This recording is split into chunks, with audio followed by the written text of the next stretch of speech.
Yeah, I took a L on this one.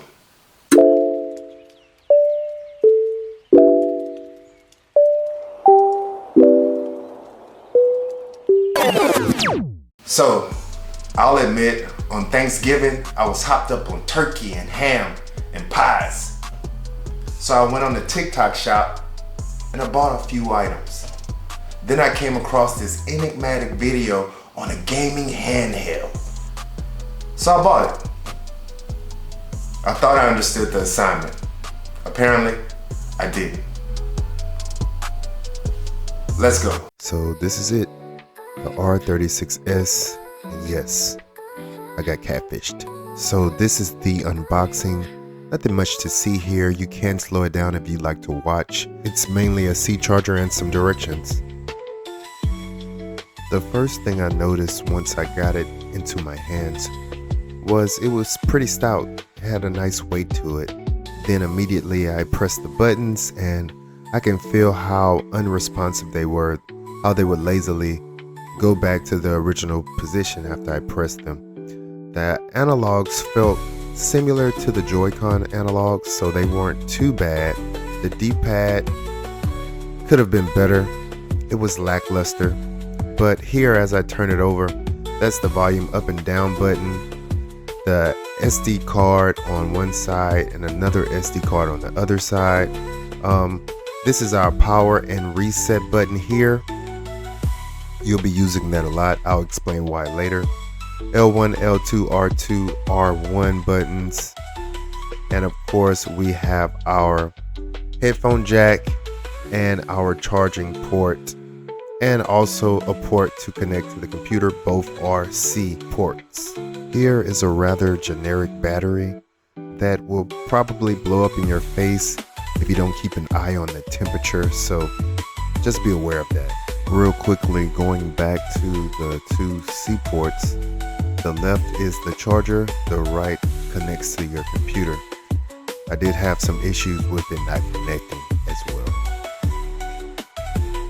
So to turn on the system, you will hold the power button and it will take approximately 25 seconds to fully load, which is insane.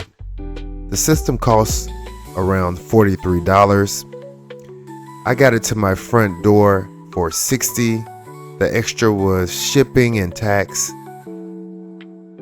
I've had other systems that weren't as much as this one that were 3 times as good. So you can customize this handheld to load directly into your favorite system, whether that's Sega, Super Nintendo, Game Boy Advance, etc.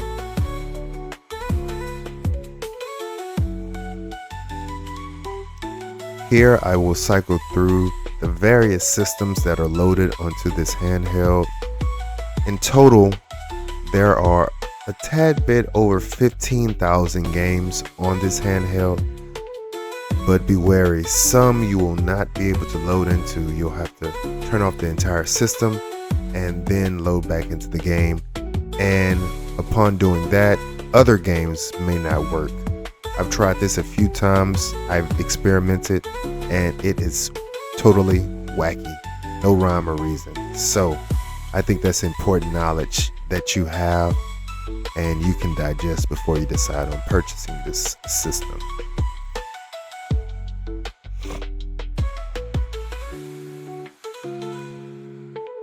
While you're on the handheld's dashboard, you can hit the start button to access the settings menu. While you're there, you can change the display, UI settings, theme configuration, UI mode, transition style, start on system, visible systems, boot on game list, quick system select, and many more.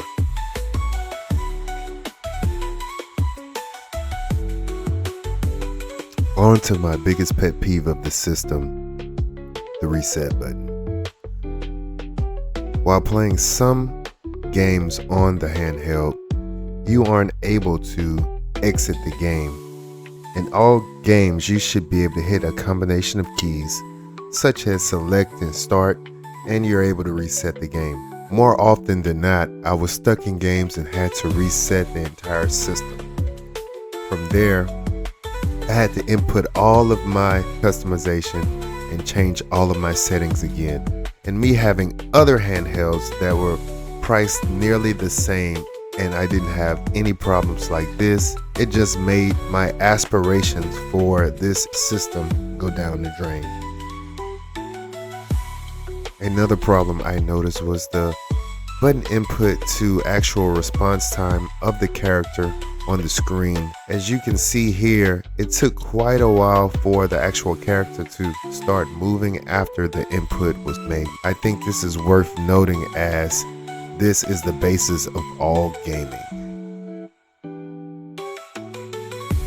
So in short, I think this handheld is probably at the bottom of the barrel in comparison to all of the other handhelds I've reviewed thus far.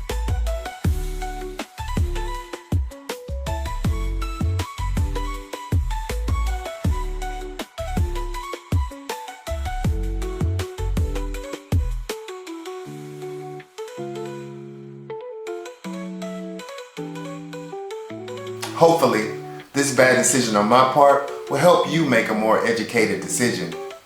Be wary, on the heights, all paths are paved with daggers. But remember, keep moving forward and game on.